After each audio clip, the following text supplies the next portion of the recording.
कृष्णा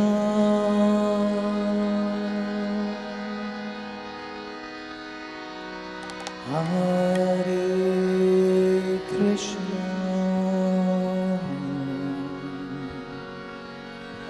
कृष्णा कृष्णा हरे हरे। एक पूर्व कथा है इसके महत्व के संदर्भ में। एक ब्राह्मण देवता रहते हैं जो काशी से मथुरा वृंदावन को आते हैं अपने कर की रकम वसूली करने हेतु। कर का धन वसूली करके वे जब जाने लगते हैं तो रास्ते में उनके समक्ष एक भयानक काला सा राक्षस प्रकट हो जाता है। वह राक्षस को देख करके ऐसा लगता है कि वह कई दिनों से भूखा है। अब बेचारा वह ब्राह्मण जब वृंदावन से लौट रहा था तो वह गोवर्धन के समक्ष से एक गोलाकार गोवर्धन जी का पत्थर उठा लिया था और अपने झोले में रख लिया था। उसे याद आ जाती है कि मैंने तो एक पत्थर रखा है अपने झोले में।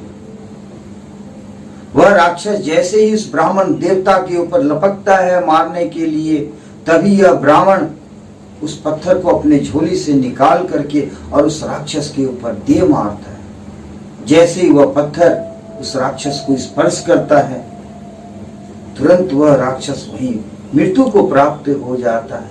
और देखते ही देखते उसका स्वरूप भगवान श्री नारायण के समान हो जाता है। चतुर्भुज हो जाती है उसकी, श्याम वर्ण हो जाता है, पीतांबर धारण किए रहता है,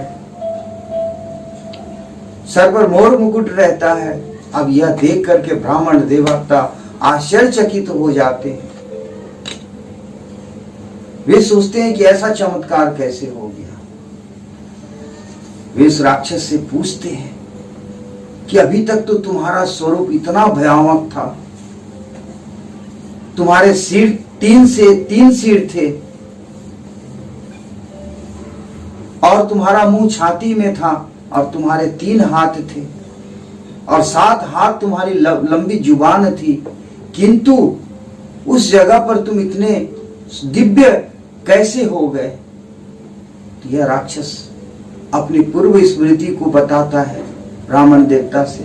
कहता है कि आपने जो श्री गोवर्धन जी महाराज का स्पर्श मेरे ऊपर कर दिया, जिसके फलतः मुझे अपने पूर्व सारे पापों से मुक्ति मिल गई।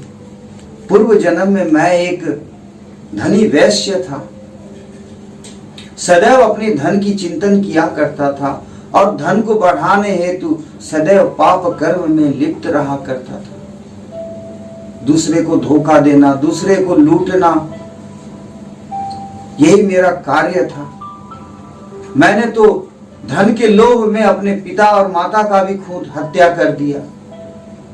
सिर्फ इतना ही नहीं, धन के लोभ में मैंने कितने लोगों को फांसी पर लटका दिया। मैं डकैत बन गया और इस प्रकार से एक दिन डकैती करके जब मैं वन से गुजर रहा था, तभी मेरी पैर सर्प के ऊपर पड़ गई और उस सर्प के डसने ही मेरी मृत्यु हो जाती है। जैसे ही मेरी मृत्यु हुई है, यम के गण आ गए हैं वहां पर और मुझे सीधा लेकर के नरक लोक को चले गए और वहां जा करके घोर यातनाएं सहनी पड़ी मुझे।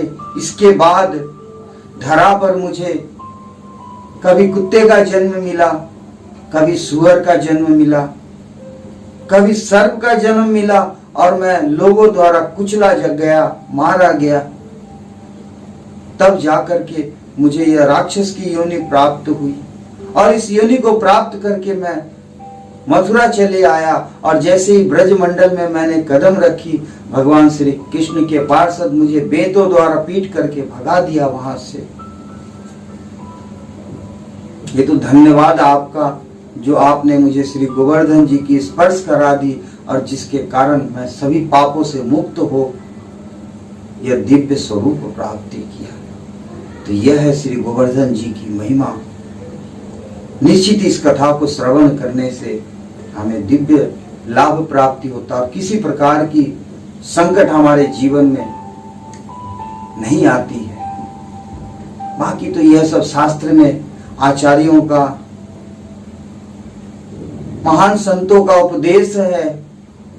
आप सब जब एक साधारण से प्रोफेसर के द्वारा लिखित पुस्तक पर इतना विश्वास रखते हो तो यह सब तो पुराण की बातें हैं, वेद पुराण श्रुति उपनिषदों की वाणी है। इस पर निश्चित ही आप सबको विश्वास रखना चाहिए और नित्य सत्संग सुनना चाहिए, क्योंकि सत्संग ही वह धर्म है जो हमें भगवत प्राप्ति करवा सकता है। इसलिए आप समय निकाल करके संपूर्ण कथाओं को श्रवण किया करें और अपने जीवन को कृतार्थ करें। हरे कृष्ण।